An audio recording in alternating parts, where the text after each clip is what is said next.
ካየው ምክንያቱ ከቲዲኤፍ በተጨማሪ ዓለም አቀፍ ጦርነቱን የሚከታተሉ ተንታኞች ቲዲኤፍ ከነዚህ አካባቢዎች እየወጣ እንደሆነ ከሳምንት በፊት ተናግሯል። አብይ ከሳምንት በኋላ ድል አድርጌያለሁ ሲል ማለት ነው። ማለት እነዚህ ቦታዎች ተለቀዋል ብሎ ሲናገር ማለት ነው።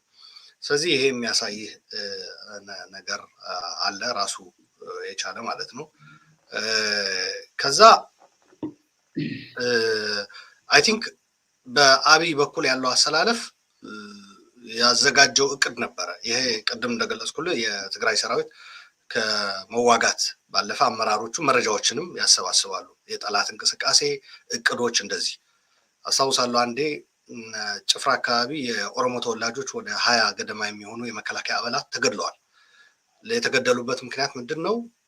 ጭፍራ ላይ የተሸነፍነው ለጠላት መረጃ አሳልፋችሁ ሰጥታችኋል ተብለው እቅዳችን አስቀድሞ ጠላት እንዲያውቅ ተደርጓል። በዚህም ነው የተሸነፍነው። ይህ በማድረግ ደግሞ የኦሮሞ ተወላጆች ክህደት ፈጽማችኋል ተብለው ተረሽነዋል። ይሄ አስቀድመንም ለኦሮሞ አክቲቪስቶች እና የሚዲያ ሰዎች አሳውቀን ነበር።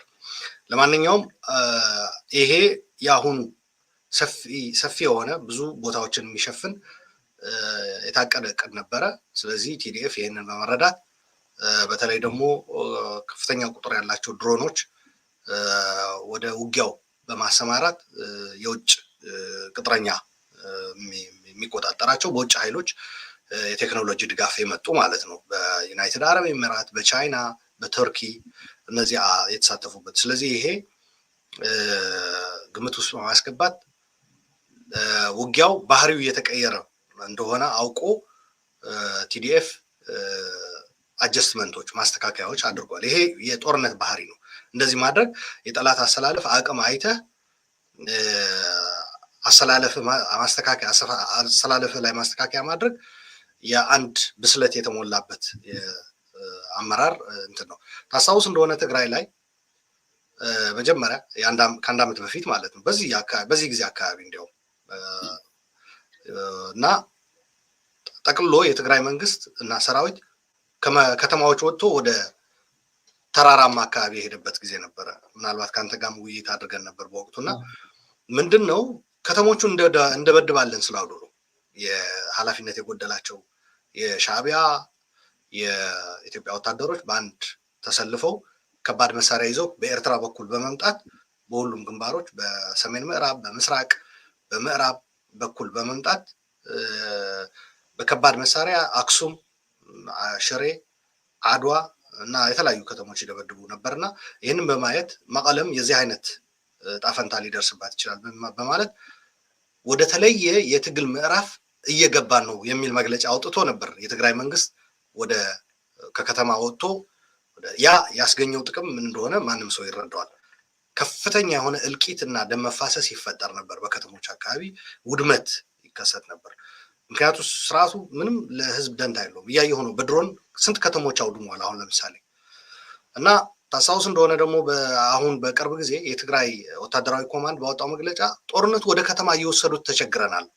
በከተማ አካባቢ የሚካሄድ ጦርነት ደግሞ ከፍተኛ ውድመት፣ ከፍተኛ የሲቪሊያን ካዥዋሊቲ እያጋጠመ ነው የሚል መግለጫ ሰጥቶ ነበር እና በዚህ የተነሳም በተለይ እንደነ ደብረ ብርሃን ያሉ ከፍተኛ የኢንዱስትሪ እንትን ያላቸው እንቅስቃሴ ተቋማት ያላቸው የህዝቡ አስቀድሞ ማስጠንቀቂያ ተሰጥቶ ነበር በቲዲኤፍ ማለት።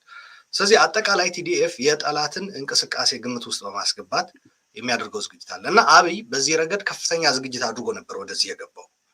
ይህንን በማወቅ ቲዲኤፍ ማስተካከያዎች አደረገ። እነዚህ ማስተካከያዎች ባያደርግ ቲዲኤፍ ሊፈጠር የሚችለው ነገር ያው ግልጽ ነው። ስለዚህ በአብይ በኩል የነበረው ዝግጅት ውሃ በላዩ ላይ ቀዝቃዛ ውሃ እንዲደፋበት በማድረግ ብሏል እና ድል በሚባለው ዙሪያ አሁን ሶስት ነገሮች ነው የምታየው። አንድ ድል አድርገናል፣ በአብይ ወደ ግንባር መዝመት የመጣ ድል ነው የሚል አካል አለ በአብይ ዙሪያ እና አብይ ራሱ። ሁለተኛው ድል አድርገናል ግን የአማራ ፋኖ እነዚህ አዝማሪዎች የደርግ አዛውንቶች ምናምን ስለዘመቱ ነው የሚል አለ። ከዲያስፖራ ሳይቀር አማራዎች የአማራ ሊቃኖች ወደ ግንባር ስለሄዱ ነው የሚል አለ። ስለዚህ እነዚህ ሁለቱ ድል አድርገናል ባዮች ናቸው። ድሉ ምንድነው ብለህ ስጠይቃቸው ወደ ዝርዝር አይገቡም። ድል አድርገናል ማለት ቲዲኤፍ እነዚህን ቦታዎች ለቆ በመሄዱና ወደ እነዚህ ቦታዎች በመሄዳቸው ድል አድርገናል ብለው ያስባሉ። ሶስተኛው ግን በተለይ በመከላከያ አካባቢና ቲዲኤፍ መረጃ አግኝቶ ማፈግፈጉ ከፍተኛ የሆነ በቲዲኤፍ ላይ ጥቃት ለመፈጸም ተዘጋጅተው የነበሩ በተለይ በመከላከያ አካባቢ ያሉ ሰዎች ግን በጣም ነው የደነገጡት። ምክንያቱም እቅዳቸው መክኖ ነው የቀረው። ስለዚህ የጠላት በነገራችን ላይ ጠላት ማጥቃት ብቻ ሳይሆን የጠላት ሴራና እቅድ ማክሸፍም ራሱ ድል ነው። አንዳንድ ሰዎች ወታደራዊ እንትን የሚያዩት በጠላት ላይ ጉዳት በማድረስ ብቻ ነው ድል የሚሉት። ድል ማለት የጠላትን እቅድ አውቀህ ያለምንም ጉዳት እስከነሙሉ አቅመህ እስከነሙሉ ትጥቅህ የሰው ኃይል ጉዳት ሳይደርስበት ወደ ስትራቴጂክ ወደሆነ ቦታ እንትን ማድረግ ራሱ ትልቅ ድል ነው። ስለዚህ ይህንን ስለሚያውቁ ሶስተኛዎቹ የት ያለ ድል ነው ወደሚል ነው የገቡት። ድል ያደረግነው እኛ ነን ወይስ የትግራይ ሰራዊት ነው ወደሚል ነው የገቡት። እና ይሄ ደግሞ በትግራይ ሰራዊት ታሪክ በነገራችን ላይ በዚህ በአሁኑ ጊዜ በአብይ ጊዜ ሳይሆን በደርግ ጊዜም እንደዚህ አይነት ነገሮች ነበሩ። ይሄ ባህል አለ። በጣም ከአቅም በላይ የሆነ ኃይል አሰባስቦ ደርግ በከባድ መሳሪያ ከፍተኛ ድጋፍ ከሚቸሩት ያኔ ሶቪየት ነበረች የምትሰጠው እና አግኝቶ በሚንቀሳቀስበት ጊዜ የሽምቅ ተዋጊ የሆነው ህወሓት ተራራ ከሚያክል ኃይል አሰማርቶ የጦር መሳሪያ ከባድ መሳሪያ ይዞ ከሚመጣ አይፋለም ነበር፣ እንዲገባ ነበር የሚያደርገው። እንዲገባ ያደረገውና አብዛኛው ይሄ ገባው በተለይ በደርግ ጊዜ አሁንም እንደዛ አይነት ተመሳሳይ ሁኔታ ተፈጥሯል። የመዋጋት እንትን የሌለው ነው እና በቀላሉ ሁኔታዎች ቢመቻቹለት ለመበተን የተዘጋጀ ነው። ዋናው ግን ትጥቁ እና አመራሩ የስህበት ማዕከል የሚባለው ይመታና ያ ይወሰዳል። አሁን የትግራይ ሰራዊት ዛሬ ያደረገው ያ ነው። እኔ እናንተ እየተነጋገርን ባለበት የጋሸናና የአምባሰል ጉዳይ ይሄን ነው የሚያሳየው። ስለዚህ የአብይ ድል የሚባለው ነገር በዚህ ቢታይ ጥሩ ነው። ሶስተኛው አሜሪካ ናት እንደዚህ እንትን ያለችው። የአሜሪካ ሚና በዚህ ላይ ከትግራይ ሰራዊትም ከአብይም ወጥቼ የኔ እንትን ብነግርህ ማለት ነው እንደሚመስለኝ አሜሪካ አዲስ አበባ ብትያዝ ሊፈጠር የሚችል እንትን በጣም እንትን አድርጓቸዋል። ሰግተው ነበር። ጥምር ኃይሉ የኦሮሞ ነጻነት ሰራዊትና የትግራይ ሰራዊት አንድ ላይ ሆኖ ወደ አዲስ አበባ ሊገባ እየተጠጋ እንደነበረ ሲያውቁ በጣም እንትን ሆኖ ነበር እና ደግሞ እነሱ ውይይት እንዲኖር ይፈልጋሉ በተደጋጋሚ። ውይይት የሚኖረው ደግሞ አዲስ አበባ አፍንጫ ስር ካለ ኃይል ጋር ውይይት ሊኖር አይችልም።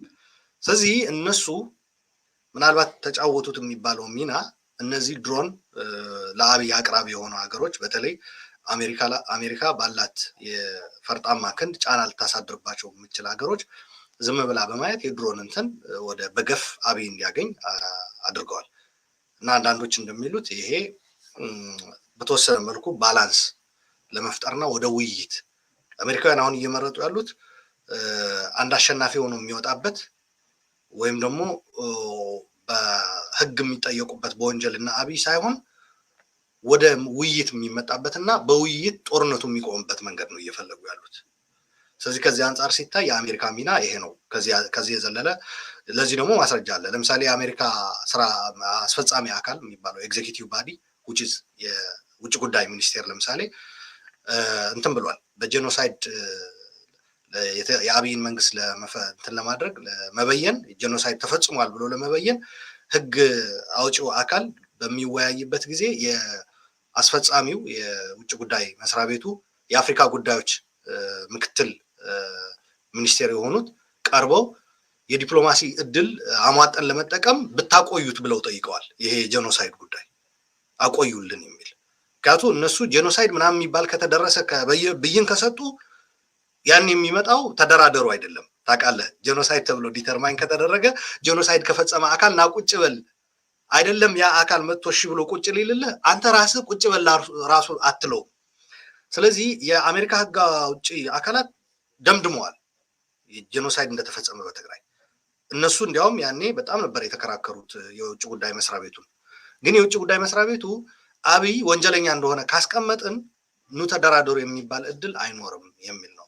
ግን አብይ እንደዚህ አይነት ጎልደን ፓራሹቶች የሚጠቀም መሪ አይደለም። እንደምታውቀው አብይ እያሸነፍኩ ነው ብሎ ባሰበ ቁጥር እስከ ጫፍ አዲስ አበባ ራሱ ሊዋጋ ዝግጁ ነው። እዛ እልቂት አዲስ አበባ ውስጥ ራሱ ያሰማራው እንትን እልቂት ተፈጥሮ እስከ መጨረሻ እድል የሚያገኝበት ነገር አሸንፍበታለሁ የሚልበት እድል እስካለ ድረስ ለመዋጋት ዝግጁ ነው። ስለዚህ ከዚህ አንፃር አሜሪካኖች ለአብይ ባላንስ የሚፈጥር ነገር እና ጄኖሳይዱ ቢይዙለት እንኳን ራሱ አብይ ስቲል ለመደራደር ለመወያየት ዝግጁ አይደለም። በጦርነት አሸንፋለሁ ብሎ ነው የሚያምነው። በተለይ እንደዚህ እንዳሁኑ አይነት ሲፈጠሩ ቲዲኤፍ ወደኋላ ራሱን እንትን ሲል አብይ አሁን መቀለ መግባት ይችላል ሁላ ብሎ ያስባል። አዲስ አበባ ሊገቡ ደርሰው እና አሜሪካ በጣም በተጨነቁበት ጊዜ አብይ ግን እንደዚህ አይነት እድል ሲፈጠርለት አሁንም ለውይይት አይደለም የሚመጣው። ስለዚህ አሜሪካኖች ያንኑ እድል ማየት አለብን የሚል ነገር ወስደው ስለነበር በአስፈጻሚ አካላቸው እንደዚህ በተለይ አምባሳደር ፌልትማን ከውጭ ካሉ የአብይ ደጋፊዎች ጋር ራሱ እንትን ብለዋል። በተለይ አብይ ደግሞ ትልቁ ወደ ሰላም ላለመግባት ትልቅ ጭንቀት የሚሆንበት የአማራ ልሂቃኖች እንትን ነው። ምክንያቱም አብይ መሰረቱ ያጣ ሰው ነው፣ ሆምለስ ነው፣ ማረፊያ ያጣችሁ ወፍ እንደሚባለው ከኦሮሞ ተነጥሏል፣ ከትግራይ ጋር ጄኖሳይድ ውስጥ ገብቷል። ስለዚህ የአልጠግባይ የአማራ ልሂቅ ዲማንድ እንትን ማድረግ አለበት። ይሄ እሰርልኝ ታስርለታለህ፣ ግደልልኝ ትገድልለታለህ፣ ርስት አስመልስልኝ ታስመልስለታለህ፣ ህገ መንግስት ይቀየርልኝ። አሁን ሰሞኑ እያሰራቸው ያለ ካያቸው በጦርነቱ ያረኩ ያ ሁሉ ውድመትና ያ ሁሉ ወንጀል ፈጽሞ አብይ አሁንም ይቀርሃል ኦሮሚያን ካላፈረስክልን የሚሉ የራሱ ደጋፊዎች እየለቀመ እያሰረ ነው አሁን። ስለዚህ የአብይ እንትን መሰረቱ የአማራ ልሂቅ እንደሆነ በውጭም በሀገር ውስጥም ስለሚያውቁ አሜሪካኖች በተቻለ መጠን እነዚህን ሰዎች ሊያረካ የሚችል አንዳንድ ነገርም እያደረጉ ነው። እነሱን እየሰሙ ነው። አሁን የጄኖሳይዱ ጉዳይ የማቆየት እንደዚህ። ስለዚህ በቀጣይ የምናየው ነው የሚሆነው። የአብይ ሪአክሽን ሪስፖንስ አይተው ምን ያደርጋሉ የምናየው። ግን የአሜሪካ ሚና በዚህ ረገድ የሚታይ ነው ልል እፈልጋለሁ። መልካም አሉላ፣ እንግዲህ ይህንን ነገር በተለያዩ መንገዶች የተለያዩ ሰዎች በተመቻቸው መንገድ ሁሉም እየተረጎመ ጮቤ የሚረግጥበት አጀንዳ ነው እና የአብይ ደጋፊዎች መሪያችን ስለዘመተ ታሪክ ተቀየረ፣ 30 ከተማ አስለቀቅን እያሉ ይጨፍራሉ። የቲዲኤፍ ሰዎች ደግሞ አይ እኛ ትላንትም ከተንቤን ተራሮች እና በረሃዎች ተነስተን ተአምር ሰርተናል፣ ከመቀለም ስንወጣ በዚህ አካባቢ ነው የወጣ ነው፣ ስለዚህ አሁንም ማድረግ እንችላለን ብለው ሲፎክሩ ነበር። ከዛም አልፎ ተርፎ ደግሞ ዛሬ አዲስ ግንባር ላይ ከተማ ተቆጣጥረው የተለያዩ ነገሮችን እየሰሩ ነው የሚገኙት። እስኪ ወደሱ እንመጣለን። ድሮን ማርሽ ቀይሯል። በጦርነቱ ውስጥ ከፍተኛ ውድመት እያስከተለ ነው። የትግራይ ኃይሎችን ከፍተኛ ስጋት ውስጥ ከቷል። የድሮን ቴክኖሎጂ አብይ የመጨረሻ አቅሙን አሟጦ ያለውን ድሮን ሁሉ ተጠቅሞ የሀገሪቱን አንጡራ ሀብቱን ሽጦ ድሮን እየገዛ ነው የሚገኘው፣ እየተከራየ ነው የሚገኘው በከፍተኛ ዶላር በቀን። ስለዚህ የድሮን በዚህ ጦርነት ውስጥ መሳተፍ ምን ያህል ማርሽ ቀያሪ ነው ትላለህ? ጦርነቱን ምን ያህል ቀይሮታል ትላለህ? ድሮን ተጽዕኖ የለውም ልልህ አልችልም። ነገር ግን በድሮን ጦርነት ይቀየራል የሚል እምነት የለኝም። ዋናው የአብይ ይጠቀመው የነበረ ኃይል እንግዲህ አገሪቷ በ30 ዓመት የገነባችው መከላከያ ነበር። ያ አሁን የለም። ባለፈው አቶ ጌታቸው ረዳ ከትግራይ ቴሌቪዥን ጋር በትግርኛ ያደረጉት ቃለ ምልልስ ላይ አብዛኛው አሁን እየተዋጋ ያለው በስመ መከላከያ 2014 ተመልምሎ 2-3 ቀን ስልጠና ተሰጥቶት የመጣ ነው። ስለዚህ አብይ ሰራዊት እንደሌለው ነው የሚያሳይ ይሄ። ስለዚህ አብይ ዋናው ጦርነቱ ሊቀይርበት የሚችል ወደሱ አድቫንቴጅ ሊቀይርበት የሚችል ዋናው መሳሪያ አጥቷል። የተደራጀ በታጠቀ ስምሪት ያለው ሰራዊት የለውም አሁን አብይ። ይሄ አማራ ዝም ብሎ ገበሬና ምናምን እሱ ደግሞ ምንም ሊቀይር አይችልም። ፋኖ ምናምን አይተዋል። የትግራይ ሰራዊት ማስተካከያዎች አድርጎ ለቆ በወጣባቸው አካባቢዎች ዘሎ ገብቶ ተራ አይደለም ስንት ስም የሌለው ማዕት በየገደሉና በየሸንተረሩ ቀርቷል። ስም ያላቸው በየከተማው ለፉከራ ኦሮሞን በመሳደብ ምናምን የሚታወቁ በዚህ አሁን ቲዲኤፍ አስበው እያጠቃ ያለ የጨረሰው እየው የከተሞችን እየያዘ በነበረበት ጊዜ ወጥቶ ከነዚህ ከተሞች በራሱ ጊዜ ያለምንም ጦርነት ለቆ ሲያበቃ እነዚህ ሰዎች ግን ለዚህ ለአብይ ጀብድ እና ጦርነት በሌለው ባዶ ድል ብሎ እንትን አደረገው መስዋዕት መሆን ነበረባቸው እና በስሜት ተገፋፍተው ገብቶ አንዳንዶቹ በራሱ በአብይ አየር ኃይልም የተገደሉ አሉ። ዋናዎቹ ግን እነዚህ በየከተማው ቀረርቶና እንትን እያሉ አሰልጣኞች ተብለው በሰው ትውውቅ የሚደረግላቸው ብሔሮች በመስደብ እኛንን እንዲህ ያደረግነው እኛንን ሰው ያደረግናቸው ምናምን እያሉ ለአንድ አማራ ሞት 100 እንትን እንጠይቃለን ምናምን እንደዚህ ኦሮሞ ጉሙዝ እንገድላለን የሚሉ የነበሩ ሰዎች አሁን ሰሞኑ ተራግፈዋል። ልክ እነዚህ በእያንዳንዱ በመጡበት መንደር ትልቅ ስም የሚሰጣቸውና ትልቅ አቀባበል የሚደረግላቸው ሲሞቱም ትልቅ ቀብር ነው የተደረገላቸው። አስበው ከነሱ ውጭ እነዚህ ኔምለስ የሆኑ ስም የሌላቸው ዝና የሌላቸው አመራር ምናምን አሰልጣኝ የማይባሉ አስባቸው በ10 ሺዎች ነው የገበሩት። ሉክ ቲዲኤፍ ማስተካከያ አድርጎ ቦታዎች ለቆ በሚወጣበት ጊዜ በተካሄደ ጦርነት ራሱ ሰው ረግፏል።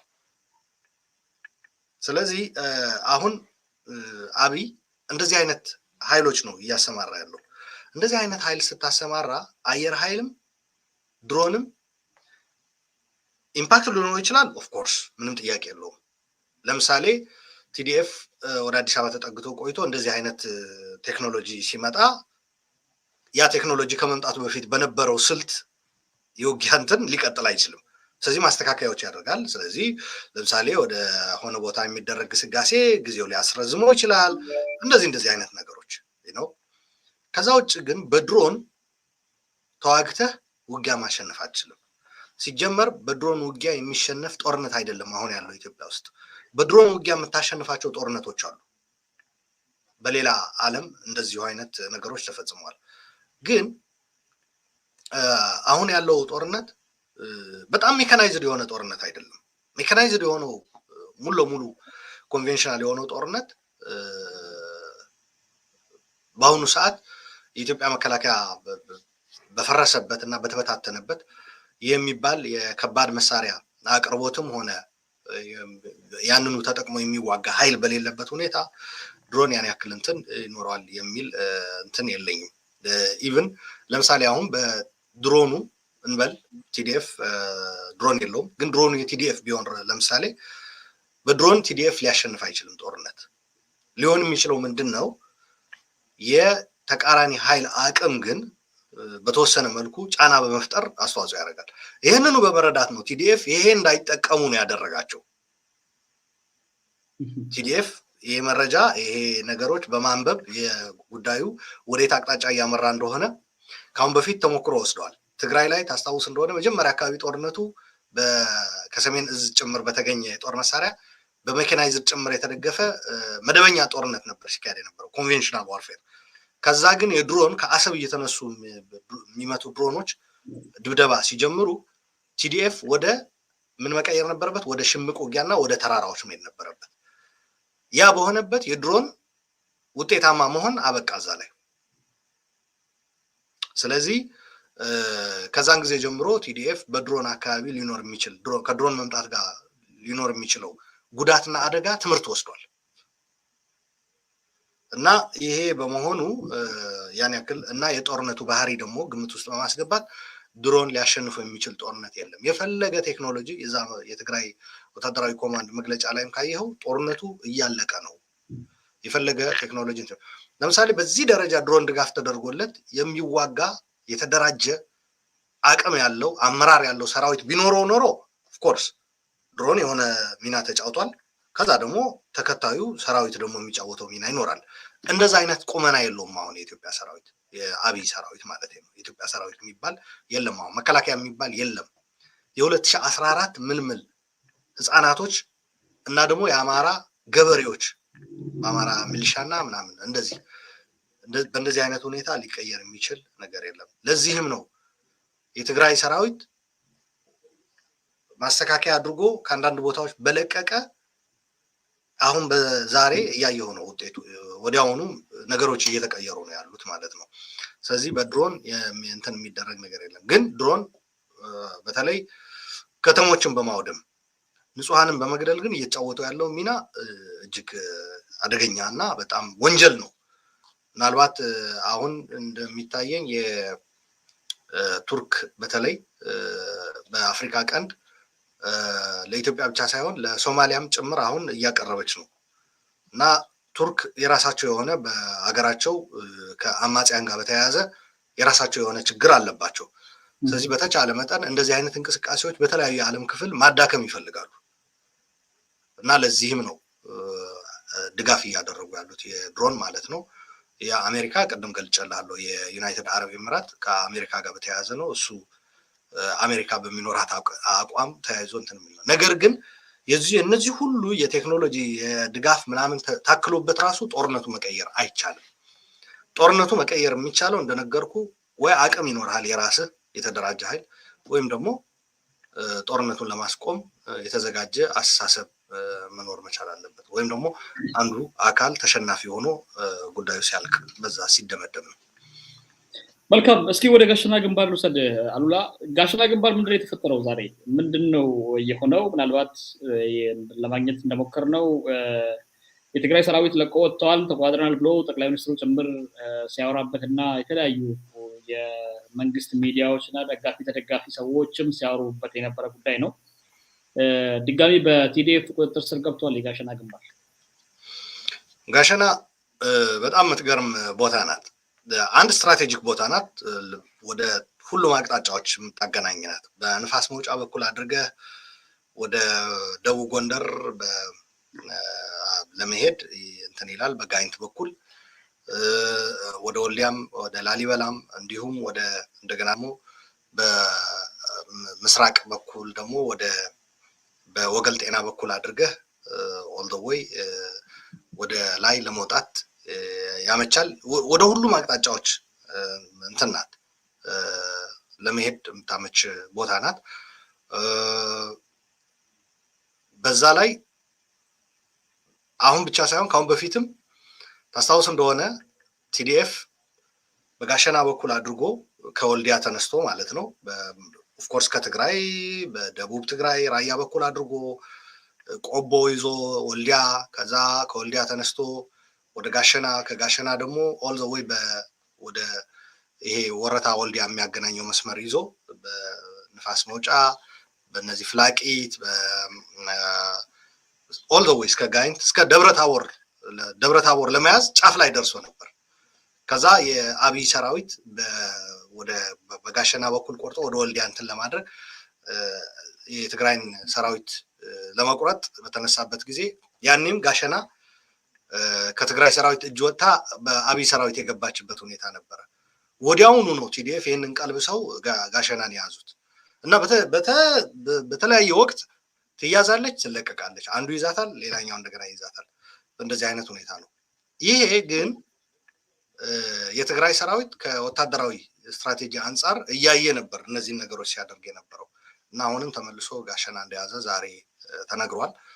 አምባሰልም እንደዚሁ የአቶ ጌታቸው ረዳ ትዊተር ላይ የአምባሰልና ጋሸና እንደያዙ ለአማራ ህዝብም ምስጋና አቅርበዋል። የአማራ ህዝብ በተለይ ገበሬው እያደረገ ያለ አስተዋጽኦ ያው እንግዲህ አሁን ቲዲኤፍ ከአማራ ገበሬዎች ጋር በጣም ተላምዷል። ቦታዎቹ ይዛቸዋል፣ ይለቃቸዋል፣ ተመልሶ ይመጣል። ስለዚህ ቱ ሳም ኤክስተንት የዌልካም አይነት አቀባበልም እያገኘ ነው መሰለኝ። አቶ ጌታቸው በገደምዳሜ ይህንን ጠቅሰውታል። ምክንያቱም እነዛ ሲመጡ ግፍ ይፈጽማሉ። ህዝቡን የሚፈርጁት ጁንታውን ተባባሪ ነበርክ ብሎ ነው ቁም ስቅሉን የሚያሳዩት። ከዛ ቲዲኤፍ ሲመጣ ደግሞ ይሄ ህዝብ በጣም ተረጋግቶ ኑሮውን መምራት ይችላል። ዘኦንሊ ችግር የሚሆንበት ምንድነው? አብይ እጅ ላይ ስላለ ስዊቹ የቴሌ መብራት እነዚህ መሰረታዊ የሆኑ አገልግሎቶች አብይ ይዘጋቸዋል። ቲዲኤፍ ሲቆጣጠረው ይዘጋዋል። አሁን ጋሸና ስልክ ነበረ፣ አሁን ደግሞ ተቋርጧል። እና እንደዚህ አይነት ሁኔታ ውስጥ ያለች ስፍራ ናት። እና በነገራችን ላይ አስለቀቅን ምናምን የሚሉት ቦታ በተወሰነ ክፍሉ ወይም ክንፍ ቲዲኤፍ ያለበት ቦታ ነው። ኢቭን ቲዲኤፍ ከለቀቀ በኋላ ራሱ አንዳንድ ቦታዎችን ከለቀቀ በኋላ በአንዳንዱ ስፍራዎች ላይ ስቲል ሙሉ ለሙሉ አልለቀቀም። ስትራቴጂካሊ ጠቀሜታ አላቸው ያላቸው ቦታዎች ይዞ ቀጥሏል። እና ለማንኛውም የጋሸና ጉዳይ በተደጋጋሚ ነገ ጠዋትም እንደሚፈጠር አናውቅም። ዛሬ ቲዲኤፍ ይዟል። ቲዲኤፍ አስፈላጊ የቲዲኤፍ የውጊያ ባህሪ በመሰረቱ መሬት አይደለም፣ ከተማ መያዝ መቆጣጠር፣ መሬት መያዝ አይደለም። የአብይን ወታደራዊ አቅም የአማራ ኃይሎች እንትን አቅም ማዳከም ነው። ጠቃሚ ሆኖ ሲገኝ ይዟል፣ ኢምፖርታንት ሆኖ ሳያገኘው ይለቀዋል። መሬት የመያዝ አይደለም። አጠቃላይ ሰራዊቱ በየጊዜው አቅሙ የስርዓቱ እየተዳከመ ሄዶ ከዛ በኋላ በቀላሉ ስርዓቱን ይመጣል ነገር ነው። በመንግስት ነው ብዙ ጊዜ ቦታ የመያዝ ጉዳይ ትልቅ ግምት የሚሰጠው እንጂ በትግራይ ሰራዊት በኩል እንደዛ አይነት እሳቤ የለም። ከቦታዎች ጋር ከመሬት ጋር ማለት መሬቱ እኮ አይደለም የሚዋጋው እኮ የስርዓቱ ታጣቂ ነው። ስለዚህ የስርዓቱ ታጣቂ በየትኛውም ቦታ በመረጥከው ቦታ ማጥቃት በፈለከው ሰዓት ትገባለህ፣ በፈለከው ሰዓት ደግሞ አላስፈላጊ ሆኖ ስታገኘው እንትን ትላለህ። ይሄ በነገራችን ላይ ጦርነቱ ራሱ በበላይ የመምራት ምልክት ነው። አቅምህን ሳታስነካ በፈለከው ሰዓት የምትወጣበት፣ ስትፈልግ ደግሞ አጥቅተህ ደምስሰህ በተለይ ዝም ብሎ ግር ብሎ የሚመጣውን ማርከህ ዋናው የሚባለው የሰራዊቱ አካል ደግሞ እስከ ትጥቁ አመራሩ ምናምን በመምታት የሚማረከውን መማረክ፣ የሚገደለውን ገድለህ፣ የሚበተነውን በትነህ እንትን ማድረግ፣ ይሄ ጦርነቱን በበላይ እንትን ይዋል። ስለዚህ ቲዲኤፍ በጦርነቱን በመቆጣጠር ረገድ የበላይነት አለው ማለት ይቻላል እና ለዚህ ነው ጋሼናም በፈለገው ሰዓት ይይዘዋል፣ በፈለገው ሰዓት ይለቀዋል። ስለዚህ ለቲዲኤፍ አንድ ቦታ መያዝና መልቀቅ አሁን የምርጫ ጉዳይ ነው እንጂ የመገደድ ጉዳይ አይደለም ለማለት ፈልጌ ነው። የምዕራብ ትግራይ ጉዳይስ ከዚህ ጋር ተያይዞ ምዕራብ ትግራይ ላይ በሮች ይከፈታሉ። በዛ ከውጭ ሀገራት ጋር የሚገናኙትን ኮሪደር ለመክፈት ነው ወደዛ የተመለሱ የሚሉ መላምቶች ሲሰጡ ነበር የነበረው። የተለያዩ ቦታዎች ላይም ጥቃቶች ሲፈጸሙ ነበር የነበረው። በተለይም በወልቃይት ጠገዴ አካባቢ ላይ አንድ ግንባር ላይ ውጊያ ተከፍቶ እንደነበረ ነው እየተመለሱ በነበረበት ሰዓት እና በዛ በኩል ያለው እስካሁንም በአማራ ልዩ ኃይል እና በመንግስት ቁጥጥር ስር የነበሩ ቦታዎች አሉ በትግራይ ነፃ ያልወጡ። ከዚህ ቀደምም ከአንተ ጋር በምናደርጋቸው ውይይቶች ለምን እስካሁን እዛ ቆዩ የሚል ነገር ነበር። አሁን ጠቀሜታነቱ ምን ያህል አስፈላጊ ሆኖ ስለተገኘ ነው ወደዛ የተመለሰው ግንባሩን ወይ ደግሞ የትግራይ ሰራዊት ወደዛ የተመለሰበት ምክንያቱ ምንድን ነው ትላለህ? እስኪ ያንን እዛ ላይ እኔ ይህ የሚባል እንትን የለኝም፣ መረጃ የለኝም። ካለ ያለኝ መረጃ የአማራ ኃይሎች እየፈጸሙት ያለ ወንጀል ነው። በትግራይ ተወላጆች ላይ አካባቢውን የማጽዳት ከፍተኛ የሆነ ወንጀል የመፈጸም ተግባር እየተካሄደ ነው በዚህ ስፍራ ላይ። ስለዚህ እንደ መረጃ ከጠየቀኝ ልሰጥ የምችለው ይህንን ነው። አይ ቲንክ የሆነ ድምፅ እየገባ ነው። ይቅርታ መቀጠል ትችላለህ። እሺ፣ ስፍራው አካባቢ ያለኝ መረጃ ምንድነው? በዛ አካባቢ ከፍተኛ የሆነ ወንጀል እየተፈጸመ ነው።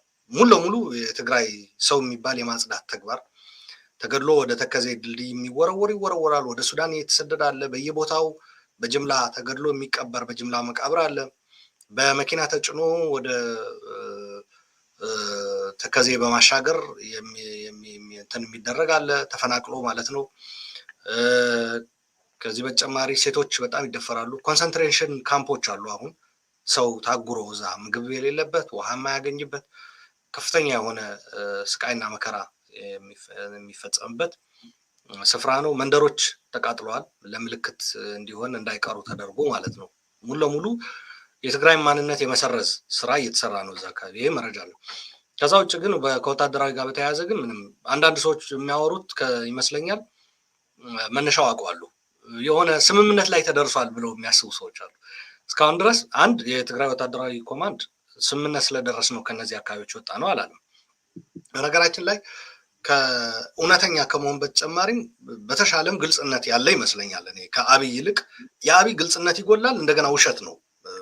በትግራይ በተደጋጋሚ ያየ ነው። እኔ የትግራይ ሰው ስለሆንኩ በማዳላት ሳይሆን ይኸው ከጦርነቱ ከተጀመረ ጀምሮ የተሻለ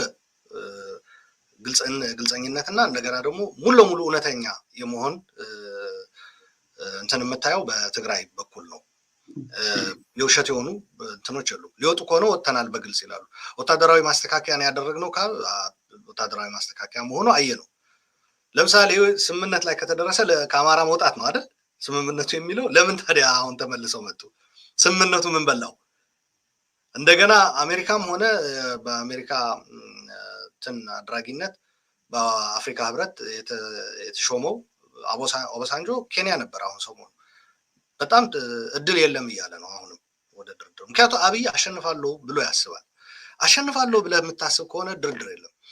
በትግራይ በኩል ደግሞ ያለው አብይ ወንጀለኛ ነው፣ ከወንጀለኛ ጋር ደግሞ አትደራደርም። ስለዚህ አብይን አታሸንፍም የሚለው ነገር እስካላለ ድረስ እስካልተወ ድረስ በትግራይ በኩል ደግሞ አብይ ጋር ለመደራደር ዝግጁ ነን፣ ወንጀለኛ አይደለም፣ ይሄ አሜሪካ እያደረገችው እየሞከረችው ያለ ጄኖሳይድ የሚለው ለማስቀረት የተደረገ ያለ ነገር ሲቀር ነው። ጀነራል ጻድቃን በግልጽ ተናግረዋል። ከወንጀለኛ ጋር ቁጭ ብሎ የሚደራደር የለም። በነገራችን ላይ ጄኖሳይድ የፈጸመ በድርድር አይደለም የምትቋጨው ስርዓቱ ሙሉ ለሙሉ አቅሙን በማሽመድመድ መሪዎቹ ወደ ፍርድ በማቅረብ ነው። በዚህ ነው የሚቋጨው ጄኖሳይድ። ያልሆነ አዲስ ነገር አትፈጥርም አለስ ከአቅም በላይ ካልሆነበት በስተቀር። ስለዚህ ለማንኛውም ውል ከነበረ ኦር ስምምነት ከነበረ የተጠየቀው ከአማራና ከአፋር ውጡ ነው። ስለዚህ አሁን በአማራ ክልል ዛሬ እንኳ የገለጽነው የጋሸናና የአምባሰል የሚባል ነገር አይመጣም ነበር። ሌላ ነገር ካለ የማናውቀው ነገር ላይ መናገር ይከብዳል። የምናውቀው ላይ እየሆነ ያለው እና ሊሆን የሚችል ካሁን በፊት የሆነ አሁን ላይ የሆነ ያለ መሰረት አድርገን ግን መናገር እንችላለን። ስለዚህ ከዚህ አንጻር ሲታይ ስምምነት የሚባል ነገር የለም እስካሁን ድረስ። ዶክተር ደብረጽዮንም የትግራይ መንግስት ፕሬዚዳንት በግልጽ ተናግሯል። ስምምነት የሚባል ነገር ካለም ሲጀመር ህዝባችንን ሳናሳውቅ የምናደርገው በድብቅ የለም። እንዲያውም እነሱ ናቸው እየጠየቁ ነው ያሉት። ለምን በድብቅ? ምክንያቱ ታውቃለህ፣ አብይ በድብቅ የሚፈልግበት ስምምነት የአማራ ልሂቃኖች ዘደይ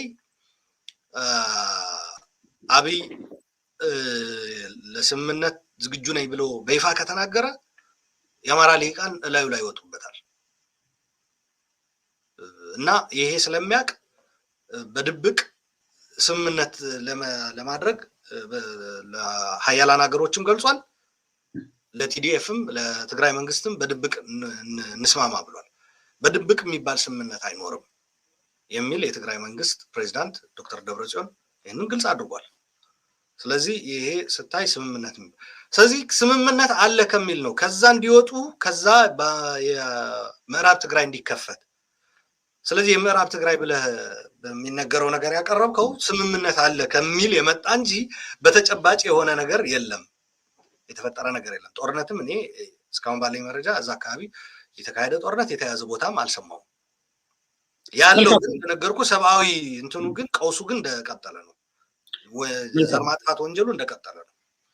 ኦኬ፣ እንግዲህ በምዕራብ ትግራይ ያለው እጅግ በጣም አሳሳቢና አሰቃቂ ወንጀሎች እየተፈጸሙ እንደሆነ ነው ስንሰማ የነበረው። እኔም ለዛ ነው ያነሳውልህ። በደንብ ይሄንን ጉዳይ ያው አንተ እንደ ሀሳብ እንደሚሰጥበትም እንደ ብሔሩ አክቲቪስትነትም ነው ይሄን ነገር እየሰጠ ያለው። ምናልባት ከትግራይ አስተዳዳሪዎች አንድ ሰው ጋብዘን በዚህ ጉዳይ ላይ በደንብ ጠንከር ያሉ ጥያቄዎችን ብንጠይቅ መልካም ይሆናል ብዬ። አንድ ነገር አለች፣ እሷም ማለት እንዳልዘላት ማለት ምናልባት መባል ካለባት ሰዎችም እንዲህ ተብሎ የለ እንዳይሉ አቶ ጌታቸው ረዳ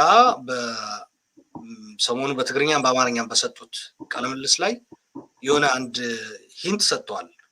እኔ ግን ያንኑ መሰረት አድርጌ የምናገረው ነገር የለም ኦር መረጃም የለኝም ድምዳሜ ላይ ለመድረስ። ግን ነፃ ያልወጡ የትግራይ አካባቢዎችም ነፃ ይወጣሉ በቅርብ የሚል፣ ይሄ ግን ስምምነት አለ የሚል አይደለም ለማለት ፈልጌ ነው። መልካም።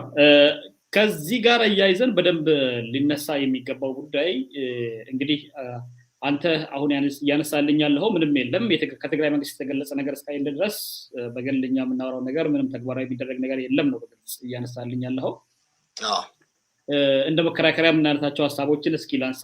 ስምምነት አለ የሚባሉ ጉዳዮች ሰሞኑን የእርዳታ እህልን የጫኑ ቁጥራቸው በርከት ያሉ መኪኖች ወደ ትግራይ ተጉዘው ትግራይ ደርሰዋል። ዛሬ አሁን ምናልባት እኔና አንተ ስቱዲዮ ከመግባታችን ቀደም ብሎ ግን የወልዲያ በዛ መንገድ የሚያልፈው መንገድ ተቆርጦ በአማራ ፋኖ እና የሀገር መከላከያ ሰራዊት ተቆርጦ እንዳለ ነው እየተነገረ የነበረው። እንደ ሰበር ዜና ሲያሰራጩት ነበር የነበረው ያንን መንገድ ወደዛ የሚሄዱ ጉዳዮች ከአሁን በኋላ እንግዲህ ፍቃደኛ ላይሆኑ ይችላሉ። ይሄ በደህናው ጊዜ በግና ፍየል ሲዘርፍ የነበረ ምስር ሲዘርፍ የነበረው አካል ነው መንገድ ዘግቶ ያለው። አሁን በጦርነቱ እንግዲህ እንኳን ዘቦብሽ ድሮም ጤዛነሽ ነው እና አሁን አይፈቅዱም የሚል እምነት አለ። እንዴት ገቡ? የእርዳታ እህሎች ከዚህ ቀደም አናስገባም ካለቀቁ አላስገባም ብሎ ነበር አብይ ሲናገር የነበረው። አሁን እንዴት ገቡ? ቅድም እንደነገርኩ ነው ስምምነት አለ ተብሎ ሲያበቃ ጦርነቱ እንደገና ከአማራ ክልል እንዲወጣ ነው አንዱ ስምምነት አይደል የቲዲኤፍ የሚጠበቀው። ተመልሶ ግን ጋሸና ተያዘ ሰማን። ስምምነት አለ እርዳታ እንዲገባ ተባለ። ተመልሶ ግን የእርዳታ መንገዱ ተቆረጠ ተባለ። ከዛ ደግሞ የWFP የዓለም ምግብ ድርጅት መጋዘኖች ተዘረፉ እና እርዳታ ማቅረብ ተቸግሬያለሁ አቁሜያለሁ ራሱ ስራ ላቆም ነው ሁላ ብሏል። ታዲያ ስምምነቱ የሰኪዩር የሚያደርግ ከሆነ የት አለ ስምምነቱ? ይሄን ነው ማለት የምችለው። መልካም እስኪ ወደ ትግራይ ልውሰድህ። ከዚህ ቀደም ማለት እያልኩ ያለው ስምምነት የለም ብዬ እየደመደምኩ አይደለም። ስምምነት እንዳለ የሚያሳይ ነገር በተጨባጭ እያየው አይደለም ነው። ማላቀው ነገር ካለ ማለት እዛ ላይ በኋላ ነገ ጠዋት መጥቶ ደግሞ አንተ እንዲህ ብለህ አልነበርክም የሚል ተመልካች አንተ እንዳይመጣ ነው። የለም ምን ያላየውም እስካሁን ድረስ ስምምነት እንዳለ የሚያሳይ ነገር እያየው አይደለም ለማለት ፈልጌ ነው።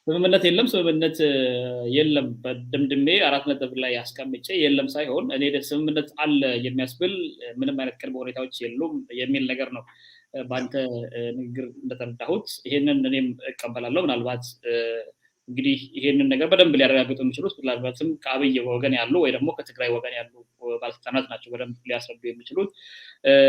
እስኪ ከዚህ ቀደም ወደ ትግራይ ብዙውን ጊዜ እንደ መግቢያ የምንጠቀመው ትግራይ ውስጥ ምን ነበር እየተደረገ ያለው ምንድነው እየሆነ ያለው የሚለውን ነገር ነበር። የእርዳታ እህሎች ወደ ትግራይ ተጭኗል ገብተዋል እየተባለ ነበር የሚገኘው እና የሰብአዊ እርዳታው በዚህ በዓለም አቀፍ እርዳታ ሰጪ ድርጅቶች እና በኢትዮጵያ መንግስት ተባባሪ አለመሆን ብዙ ጊዜ ህዝብ ሲጉላላ ነበር የነበረው፣ ለረሃብ ሲጋለጥ ነበር የነበረው፣ ረሃብን እንደ ጦር መሳሪያ ነበር ሲጠቀም የነበረው። አሁን ያለው ሁኔታ ምን ይመስላል በትግራይ ውስጥ? ትግራይ አሁንም 360 ዲግሪ እንደተዘጋ ነው። ከፍተኛ የሆነ ረሃብ አለ። ሰው እየሞተ ነው። በመድኃኒት እጥረት በተለይ ተጓዳኝ በሽታ ያለባቸው ሰዎች በቀላሉ ህመማቸውን የሚያስታግስላቸው ሊያገኙት የሚገባ መድኃኒት ባለማግኘታቸው እየሞቱ ነው። በትግራይ ካለው ችግር በተጨማሪ ደግሞ በተለያዩ የሀገሪቱ ክፍል ያሉ የትግራይ ተወላጆች እየታሰሩ ነው። ቲዲኤፍ ይዟቸው ከቆየ ቦታዎች ሲወጣ እዛ አካባቢ መከላከያና የአማራ ፋኖ ሚሊሻ ብዙ ሰው እየገደሉ እያሰሩ ነው ያሉት። ዛሬ እንኳ ባህር ዳር ላይ በርከት ያሉ የትግራይ ተወላጆች ውህን ቤት ውስጥ ያሉበት ውህን ቤት ውስጥ ድብደባ እየተፈጸመባቸው ነው። እስር ቤት ውስጥ ማለት ነው። ከፍተኛ የሆነ ድብደባ እየደረሰባቸው ነው። የተገደለ ሰውም አለ ባለሀብት ባህር ዳር ውስጥ እና እነዚህ ግፎች ቀጥለዋል። በዚህ ረገድ በትግራይ የተቀየረ ነገር የለም። አሁንም እንደተዘጋ ነው። እርዳታ እህል አይገባም። የተቋማት መሰረታዊ አገልግሎት የሚሰጡ ተቋማት አሁንም እንደተዘጉ ናቸው። የባንክ አገልግሎት የለም። መብራት የለም። መብራት እንዲያውም ሰሞኑ በድሮን ነው በአውሮፕላን ደብድበው የተከዜ ኃይል ማከፋፈያ እንትን አይተነዋል በቪዲዮ። በነገራችን ላይ ያ ተቋም የፌዴራል ተቋም ነው። በኢትዮጵያ ብድር እንደ ሀገር በተበደረችው እንትን ያለ ነው እና በኢትዮጵያ መንግስት ነኝ የሚል አካል በብድር አገሪቱ ያሰራችውን ተቋም አውድሟል። ይሄ የራሱ የሆነ ችግር ይፈጥራል። በነገራችን ላይ ትግራይ ስለጎደለባት እሱ ለትግራይ የሚቆረቆርና የሚያስብ ስርዓት እንዳልሆነ እናውቃለን። ነገር ግን ለኢትዮጵያ እመራታለሁ ለሚላት አገር ኦር አንድ አድርጌ አስቀጥላታለሁ፣ አትፈርስም፣ ትቀጥላለች፣ ኢትዮጵያ ህልውና ማስቀጠል ምናምን እንደዚህ አይነት እንትኖች በኢኮኖሚ አንጻርም ሲታይ ብድር ከማግኘትም አንጻር አደገኛ አካሄዶች ናቸው። የራሱ መሰረተ ልማት የሚያወድም መንግስት ከሆነ ታውቃለህ፣ ብድር ሲሰጥ በግለሰብ ደረጃ እንኳ አንድ እንትን መኪና ለመግዛት በውጭ ዓለም ለምሳሌ ማትጋጭ አደገኛ የሆነ ያነዳድ እንትን ሬከርድ እንደሌለ ምናምን መሆን መቻል አለበት እንጂ ኢንሹራንስ ድርጅቶች ዝም ብለው እንትን አይሰጡም፣ የዋስትና የኢንሹራንስ አገልግሎት አይሰጡም። ምክንያቱ አደገኛ የሆነ ያነዳድ እንትን ካለ ሬከርዶችን የሚያሳዩት በተደጋጋሚ ብዙ ቅጣት ካለ ወይም ፕሪሚየሙ ይጨምራል የምትከፍለው በየወሩ ወይም ደግሞ የማግኘት እድልህም በጣም እንትን ይሆናል እና ኢትዮጵያ የራሷን መሰረተ ልማት የምታወድም ሀገር ናት ሲባል አበዳሪ የሆነ ሀገር ለምንድን ነው ማለት ተገንብቶ አገልግሎት ሰጥቶ በሚገኝ ኢኮኖሚያዊ እድገት ብድሯን ልትከፍል የማትችል ሀገር ለምንድን ነው የምሰጠው? ራሱ የገነባው ሀገር ራሱ የሚያወድመው ከሆነ ማለት እና የራሱን እንትን ተቋማት የሚያወድም መንግስት ነው። እና ይሄ ሁኔታ አለ እና በዚህ ምክንያት እንደምታውቀው ትግራይ ሙሉ ጨለማ ነው አሁን። የቲዲኤፍ የተቆጣጠራቸው አካባቢዎች በተለይ ከሚስ ያስታውሳለሁ ህዝቡ የራሱ ኢንጂነሮች ሜካኒኮች ይዞ መጥቶ ቲዲኤፍ የመብራት አገልግሎት ምናምን እንዳስቀጠለ ሲናገር ነበር። አብይ ደግሞ በበኩሉ በፌደራል መንግስት እና በኢትዮጵያ ብድር የኢኮኖሚ የተገነቡ ተቋማት ወደ ማውደም ነው ሄደው እና በዚህ የተነሳ ትግራይ ውስጥ መሰረታዊ የሆኑ አገልግሎቶች የሉም፣ እንደተዘጋ ቀጥሏል። እና የትግራይ ህዝብ አሁንም መከራና ስቃዩ ቀጥሏል። በመገናኘት አይችልም፣ ወደ ውጭ ዓለም መውጣትና መግባት አይቻልም። ስልክ ደውሎ ቤተሰቦች ማገናኘት የለም። ስለዚህ በእንደዚህ አይነት አስቸጋሪ ሁኔታ ውስጥ ነው ያለው ትግራይ። መልካም አሉላ፣ የመጨረሻ ጥያቄና እጅግ በጣም አንገብጋቢ የሆነ ነገር ላንሳል። በከተሞች በተለይም በአዲስ አበባ፣ በአርባ ምንጭ፣ በሲዳማ በተለያዩ ቦታዎች በኦሮሚያ የተለያዩ ክልል ከተሞችም ትንንሽ ከተሞች ጭምር የትግራይ ተወላጆች ታስረው ወደ ጦር ግንባር ይወሰዱ እና ከዛ ምርኮኛ ተብለው የሚቀርቡበት ሁኔታ ነበር የነበረው ሰሞኑን እና አሁን እሱ ጉዳይ ምን ላይ ደርሷል? የትግራይ ተወላጆችን በግፍ የማሰሩ ጉዳይ በተለይ 5-6 በጣም ትልልቅ ሀገራት ካናዳ፣ አውስትራሊያ እንዲህ የትግራይ ተወላጆች እስር ያሳስበናል የሚል መግለጫ ካወጡ በኋላ ምናልባት ጋብ ያለ ይመስላል፣ እየሰማን አይደለም እና በአጠቃላይ ምንድን ነው እስኪ ያለው ነገር ስለሱ? እስርና እንትኑ ቀጥሏል። የታሰሩት ላይ ደግሞ አሁን አቢዩዝ ማድረግ መድኃኒት እንዳያገኙ በማድረግ እዛው በህመም ተሰቃይተው ህይወታቸው እንዲያልፍ አንዳንዶቹ በመውሰድም መረሸን አለ። ብዙ መከራ ይደርስባቸዋል። ምግብ አያገኙም፣ ውሃ አያገኙም፣ የሽንት ቤት አገልግሎት መገልገያ የለም፣ መጸዳጃ በገፍ ነው በማጎሪያ ካምፖች ታጉረው የሚገኙት። ከዚህ በተጨማሪ በተለይ በአማራ ክልል ያሉ ታሳሪዎች ከፍተኛ የሆነ ግፍ ነው የሚፈጸምባቸው። ግድያ የተለመደ ነገር ነው። አሁንም ቲዲኤፍ ለቆ በወጣባቸው አካባቢዎች የሚገኙ የትግራይ ተወላጆች ማሰር፣ መግደል ቀጥሏል እና ብዙም የተለወጠ ነገር የለም። ይሄ እስረኞችን ምርኮኛ አድርጎ በሚዲያ ማሳየት በጣም በሚገርም ሁኔታ መንግስት ብቻ ሳይሆን በመንግስት ዙሪያ ወይም ደግሞ አብይ ይህንን ጦርነት አሸንፎ ይወጣል ብሎ የሚያስቡ ከመንግስት ውጭ ያሉ ሚዲያዎች በውጭም በሀገር ውስጥም ይህንን እንትን እየተጠቀሙ ነው። ኢቭን አንዳንዶቹ አብይን የሚተቹ ነገር ግን የትግራይ ጥላቻ ያለባቸው እንደነ 360 የተባለው እና ሌሎችም በዋሽንግተን ዲሲ አካባቢ የሚገኙ የሚዲያ ተቋማት ይህንኑ ምስል ከመንግስት ወስደው የትግራይ ተወላጆች እንትን ብለዋል።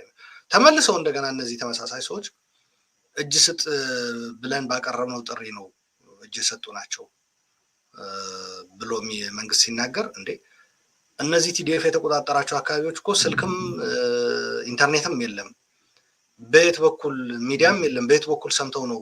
ለዛውም ቲዲኤፍ ነው አስበው፣ ነዋሪ ወይም ህዝብ አይደለም። ቲዲኤፍ በየት በኩል ነው እነዚህን ጦርነት ላይ ያለ እንትን ጥሪው በምን በኩል ደርሶት ነው እጅ ሰጠ የምትሉም ብለውም ጠይቀዋል። በተመሳሳይ ሁኔታ ይሄ እንደዚህ አይነት ተግባር ግን አሁን ሰሞኑን በነበረው ጦርነት አይደለም የተጀመረው። ቀደም ብሎም ውጊያ በሚካሄድበት ወቅት ደሴና ኮምቦልቻ ሌሎችም ቦታዎች ከመቆጣጠሩ በፊት ቲዲኤፍ ወደ ሰሜን ሸዋ ከመግባቱ በፊት የትግራይ ተወላጆችን አስረው ይወስዱና ከከተማም ከምንም በተለይ መቀለ ነፃ ከወጣች በኋላ ስርዓቱ እዚህ ሆነው መረጃ የሚያቀብሉ መድኃኒት የሚልኩ ምግብ የሚልኩ ብሎ ያሰራቸው ሰዎች ነበሩ።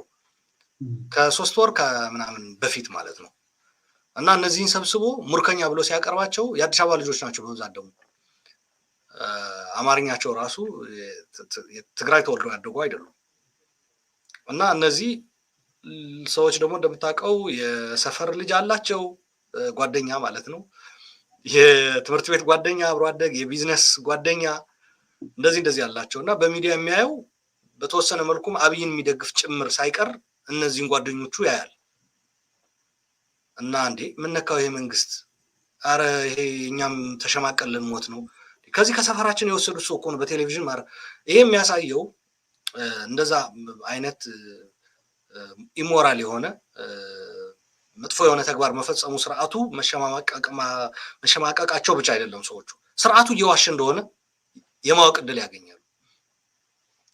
ይህ ስርዓት በፍጹም ጦር ሜዳ ላይ አሸንፎ የማረከው መሳሪያም የማረከው ወታደርም ሊያሳይ አይችልም። በነገራችን ላይ የቲዲኤፍ አባላት ናችሁ ብሎ በትግራይ የያዛቸው ሰዎች እንኳን ራሱ የሚታወቀው ታውቃለህ ሲገድላቸው ነው። ስለዚህ በስመ ቲዲኤፍ ራሱ ያዝኳቸው ያላቸው በተቆጣጠራቸው አካባቢዎች ትግራይ ውስጥ ሲገባ በተለይ ብዙ ወጣቶች ረሽኗል። ትከሻቸው እንደዚህ እየገለጡ ምልክት ከተገኘበት የክላሽ ያነገታችሁበት ምልክት ነው በማለት የገበሬ ማረሻ ትከሻው ላይ ያደረገ ሰው ምልክት የሆነ በቃ ባጭሩ በገጠር አካባቢ በተለይ የጉልበት ስራ እንትን የሚል ሰው ምልክት ያገኘበት ሰብስቦ ሲገድል ነበር እና ስርዓቱ በመግደል ነበር የሚታወቀው። ያኔም ራሱ ወጣቶችን ሲይዝ ማለት ነው የትግራይ ከተሞች። አሁን በፍጹም የዛ አይነት አቅም የለውም እና የማረከው ሲጀመርም ጦርነት ሳይካሄድ ምርኮኛ ስለማይኖር እጅ ስጡ የሚል ጥያቄ የቀረበው እጃቸው ሰጡ ተብለው እንዲታዩ የተዘጋጁ እስረኞች ስላሉ ነው። ማረኩት ቢል ውጊያ የለም። በየትኛው ማረከው? ውጊያ ሳታካሄድ አትማርከው። ምርኮኛ የሚባል እየተፋለመ ያለ ተሸንፎ የሚማረክ ነው። እጅ ሰጠ ደግሞ ሰረንደር ያደረገ ነው። ላይክ እድል ተቀርቦለት እንዲሁ በገፍ መጥቶ ቲዲኤፍ እንደዛ አድርጎ ብዙዎችን እስከ ኮነሬል ሳይቀር እስከ እንትኑ ገብቷል። አንድ የአማራ የቅማንት ሰው ደግሞ 40 ምናምን ሰው ይዞ እስከነ መሳሪያቸው እጁን ሰጥቷል ታስታውስ እንደሆነ። እና በተመሳሳይ እነዚህ ሰዎች መማረክ ስለማይችሉ በጦር ሜዳ ላይ ያደረጉት ምንድን ነው?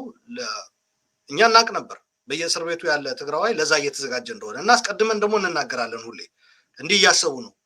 ለምሳሌ ያስታውሳለሁ የጅምላ መቃብር መቀለ አካባቢ ትግራይ ውስጥ እንትን ብለው በውጊያ የሞቱ የመከላከያ ሰዎች ሰብስበው እዛ ይቀብሯቸውና ከዛ ጅምላ መቃብር የሰሜን እዝ ተገድለው የተቀበሩበት ብሎ የሰሜን እዝ ሰዎች ተላልፈው እንደተሰጡ ምንም ሳይነኩ በሚዲያ ራሱ አቅርቦ አንዱ ግንባሬ ላይ እንዲሆንኩኝ ሲኖትራክ ሄደብኝ ምናምን የሚል ድራማ ሰርቶባቸዋል።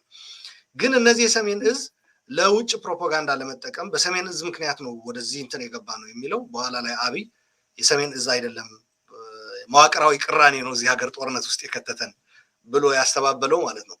እና እንደዚህ አይነት ድራማ ለመስራት በእንግሊዝኛ ሲያቅድ አውቀን አስቀድመን ስናጋልጠው ድራማው አቆሞታል። ይሄም አስቀድመን ስንናገር ነበር። የትግራይ ተወላጆች በየማጎሪያ ያሉ እየወሰዱ ቪዲዮ እየቀረጹ ቃለ መጠይቅ እያደረጉ ከአዲስ አበባ ከተለያዩ እንትን እንዲያውም አንድ ቀልድ አይቼ ነበረ። ቲዲኤፍ የማረካቸው ከካሳጊታ የሚል የአብይ ሙርከኛ የትግራይ ተወላጆች ደግሞ ከካዛንቺስ ይላል። ከከተማ ለቅሞ ነው የወሰዳቸው። አንዳንዶቹ የታሰሩት ቲዲኤፍ ባገኘው ድል ናይት ክለብ ውስጥ ጨፍሮ አገኘናችሁ። አንዳንዱ የታሰረው ትግርኛ ሙዚቃ ከፍ አድርገህ ከፍተሃል መኪና ውስጥ ተብሎ ራሱ መኪና የተያዘበት ጊዜም ነበረ። የሆነ አንድ ሚኒባስ ትግርኛ ሙዚቃ ሲያጫውት ተገኝተው ተሰብስበው ለሀዘን ወይም ለቀብር ሲሄዱ የትግራይ ተወላጅ በህመም ምክንያት ምናምን እንደዚህ ህይወቱ ሲያልፍ ቤተሰብ ምናምን ሲሄድ ሰው ራሱ የአዲስ አበባ ሰው ጁንታዎች ናቸው እነዚህ ብሎ ቀብር ራሱ ለመፈጸም ችግር ውስጥ የሚገባበት ሁኔታ ነው ትግራዋይ የፈጠሩበት።